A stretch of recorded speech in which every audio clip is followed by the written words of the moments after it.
Let me show you around in here a little, a couple of interesting touches and a few complaints too.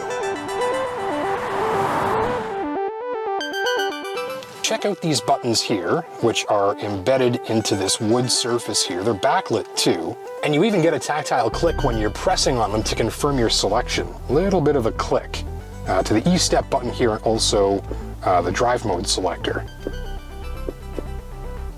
All digital screen here, and that's got a sort of curved step to it, which you can see right here.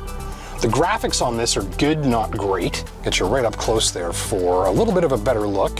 Some competitor models will have sharper graphics than that. These are a little bit sort of fuzzy and old school looking, but they get the job done. But ultimately, I do appreciate this instrument cluster specifically because of how easy it is to reconfigure to display exactly the information that you want, which we can do from these buttons here on the steering wheel. So we just roll this one up and down, and we've got the left and right arrows here, and that corresponds to what information you want to be displayed on the screen. Going in here, change meter view, and now it's reconfigured into something a little more conventional looking. So ultimately, you'll find better graphics for your dollar in terms of the instrument cluster and the central display system. Ultimately, really appreciating this one for how simple and logical it is to use and how easy it is to reconfigure. Back here, we've got a flat rear floor. There's a closer look for you there. That's more room for your passengers' feet, but also more room for awkward cargo that you might not have any other spot for. And these rear seats fold virtually fully flat. That's really easy to do. Just a quick tug on this lever right here. There's a little shot from the side for you. It's not 100% flat, but pretty darn close. Quick look here at the cargo area for you. We've got these two little storage cubbies on either side to keep smaller items from rolling around. We've got additional storage here under the floor. That's plenty of room for your travel charger there if you need it.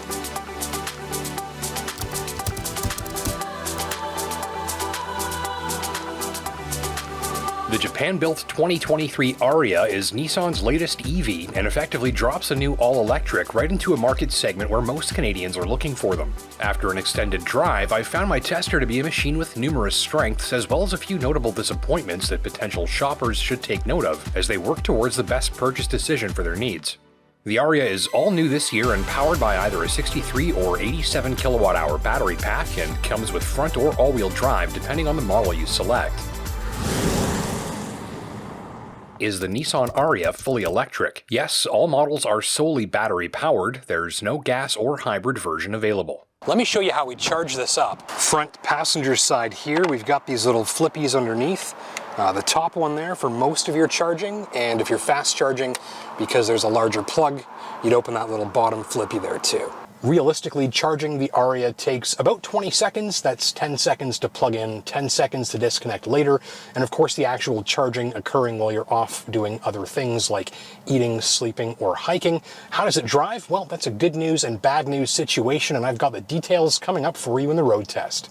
Pricing from $52,998, less available rebates, gets you front-wheel drive with 214 horsepower, 221 pounds of torque, and a range of up to 346 kilometers. With all-wheel drive, called E-Force, the bidding opens at $60,598 Canadian. With the smaller 63 kilowatt-hour battery, that's good for 335 horsepower, 413 pounds of torque, and 330 kilometers of range in ideal conditions. With just a single front motor drawing from the larger 87 kilowatt-hour battery pack, my tester is the Evolve Plus, priced at $64,998 with 238 horsepower, 221 pounds of torque, and range of up to 458 kilometers on a charge in ideal conditions. So whatever your need for range, power, or traction, this lineup has you covered pretty nicely. So we'll be diving into all of that and more a little later in the video, and I've got an extensive headlight demonstration coming up for you as well. Does the Nissan Ariya qualify for a tax credit? Yes, in Canada, all trim grades qualify for the $5,000 federal tax rebate as well as additional provincial and territorial rebates where applicable. Key competitors include the Volkswagen ID4, Ford Mustang Mach-E, Tesla Model Y, Kia EV6, and Hyundai Ioniq 5. The smaller Volkswagen ID4 might be the closest match to the Ariya in terms of driving dynamics, with a ride and handling equation that feel tuned for a comfort-first approach, and consistently good ride quality across a wide range of road surface conditions. Both of these models have an on-the-road feel that's bigger than their size leads on. What size is the Nissan Ariya? Well, about the size of a Nissan Rogue, the pair are separated by a fraction of an inch in length, though the Ariya is slightly wider and shorter. Ride comfort in the Ariya was an asset on my test drive, as well as an area where I thought the Tesla Model Y could use some improvement, especially on the rough and crumbling back roads common in my locale. I think most shoppers will find the Ariya to deliver the best ride comfort of this pairing. Still, in my part of Ontario, Tesla's charging network makes long-distance travel less stressful and time-consuming where charging is concerned. If you're after the most comfortable drive possible from your new electric SUV, I think you'll find the Ariya's ride quality to be an asset. It's a smooth and subdued highway cruiser with cabin noise levels affected minimally by changing pavement surfaces beneath the tires. I found noise levels consistently well managed across a variety of pavement surfaces, even at a good speed. The ride is gentle and pillowy, leaning far towards the comfort side of the spectrum. Body motions can be a little more dramatic than some drivers will like on lumpier surfaces, though things quickly settle after an initial bounce. Unwanted rebounding and the buildup of momentum in the body and springs is nicely managed. On Sudbury's rough and bumpy roads, the ride called the Toyota Highlander and Mitsubishi Outlander plug-in hybrid to mind, not a bad thing. To summarize, the Ariya isn't shy about using its suspension travel to smooth out the ride, but without feeling like a road-going bouncy castle. Outward sightlines, the spacious cabin, and the overall driving characteristics will leave many drivers feeling like they're in a bigger machine.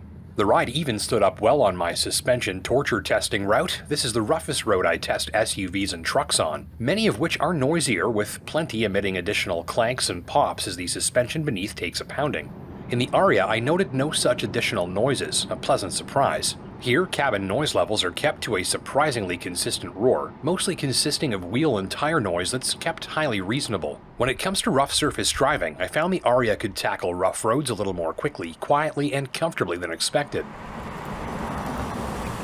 Driving enthusiasts have more engaging to drive options for the dollar, but the Ariya's laid-back ride stands up consistently to even harsh use. Performance and acceleration were not my tester's strong suit, however. On the plus side, the accelerator is relatively numb at the top of its travel, especially in eco mode, which makes it easy to drive gently. Even a quick smash on the throttle sees the machine seep up to speed smoothly, with a whiff of electric motor whine apparent at low speeds if you're listening carefully. Opened up, the Ariya builds to maximum power over the course of a second or so, rather than immediately charging ahead. So acceleration is smooth and noiseless, the powertrain doesn't do anything abruptly, and with 0 to 100 km an hour in 7.2 seconds, the light-to-light performance is on par with something like a 2023 Toyota Prius or Honda Accord, minus the engine sound.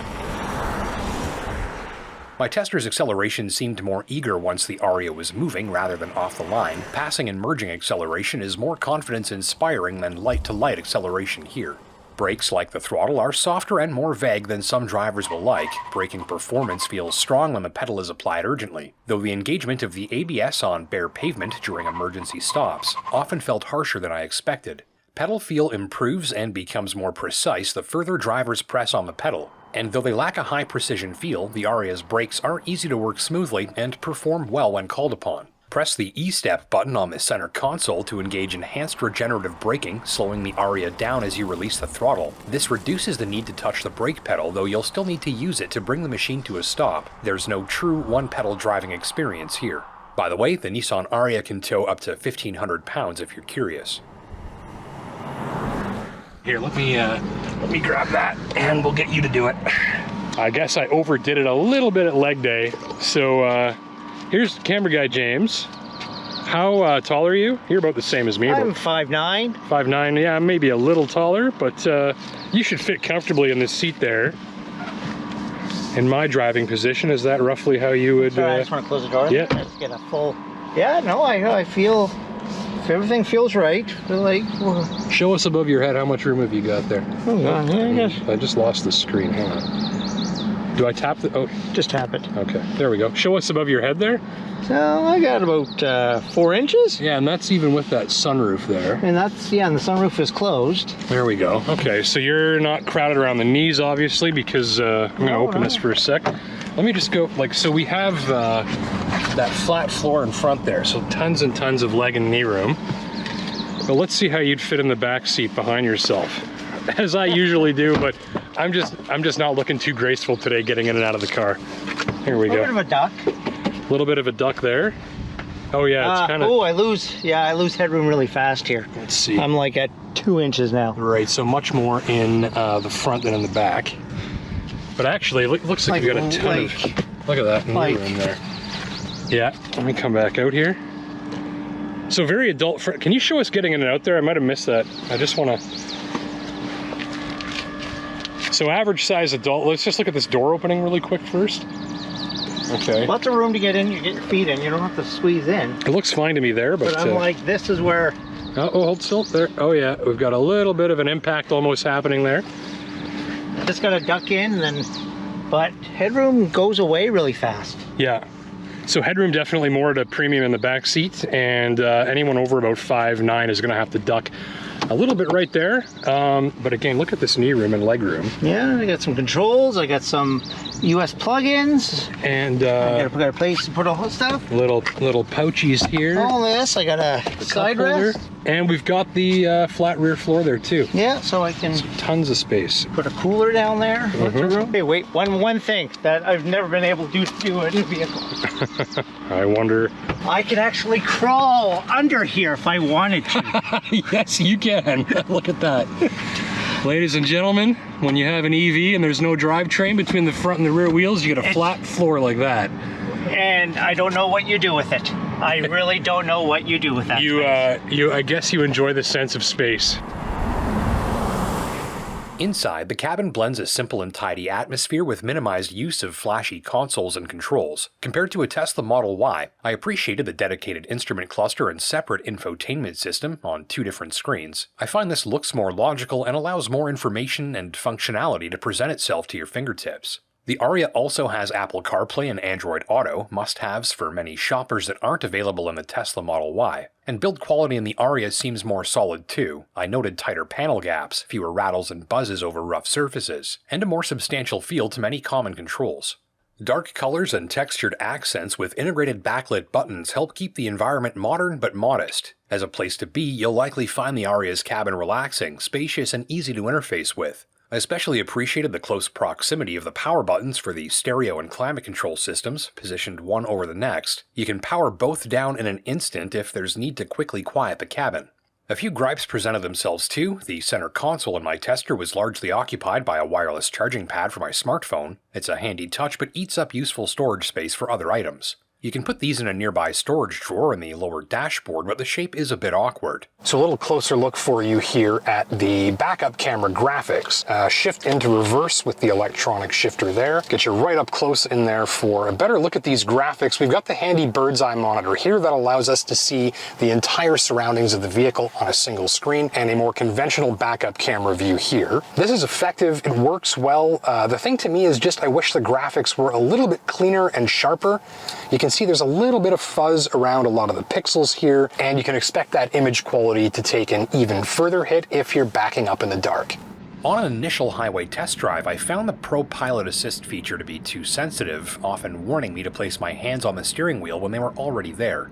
On 2 highway trips, I needed to add about 100 kilometers of range to the Ariya's battery at a fast charge station that I usually arrive to with the battery around 45 to 55%. In some EVs, getting that 100 kilometer boost in range is a 10 or 15 minute job. In the Ariya, on 2 occasions, it took about 45 minutes instead. Remember, most Ariya owners will recharge almost exclusively at home overnight, and there's no need to fast charge unless you're driving many hundreds of kilometers in a single shot. Your results will vary based on a multitude of different factors. So to close things off, I found my tester a peaceful, relaxing, and stress-free drive with generous range that's easy to appreciate, though I was left wishing for a faster, fast charge experience on highway road trips. The Ariya has no frunk, unlike competitors including the Mustang Mach-E and Tesla Model Y, both of which offer more cargo volume too. My tester's power tailgate opened on a wide, flat cargo hold with handy underfloor storage, ideal for your travel charger or any smaller items you'd rather keep away from prying eyes. Jump in height and cargo floor positioning should make for easy jump-in of midsize or larger family dogs too. In both front and rear seating rows, the Ariya's floor is flat, opening up more space for passenger feet and footwear or awkward cargo. Rear seat backs fold virtually flat when released into their folded position. That's an easy task with a pull on a seat-mounted latch. My tester's lighting system was excellent. The LED headlamps deliver strongly on all attributes of importance when driving after dark in moose country, with clean white light that's evenly spread over the forward scenery and delivered with solid control over the low beam pattern. This ensures there's plenty of light where it's needed and little where it isn't. I found the auto high beam system to be reliable and on the ball too, and as an added bonus, peripheral illumination into tree lines and culverts seemed especially strong, as did high beam engagement of distant reflective surfaces. If you'll do a lot of driving in the dark, I'd happily tell you you'll find the Ariya's lighting system to be a big confidence booster. Well, thank you for watching. My name's Justin Pritchard, and until next time, take care and drive safe. So now one pedal driving is on, I release the throttle, I'm slowing down much more quickly, and if I want to slow down even faster than that, hit the Regen on Demand paddle, and that really puts the brakes on, generates some additional electricity for the battery, and again, it's all about giving you some flexibility in terms of how you control the car.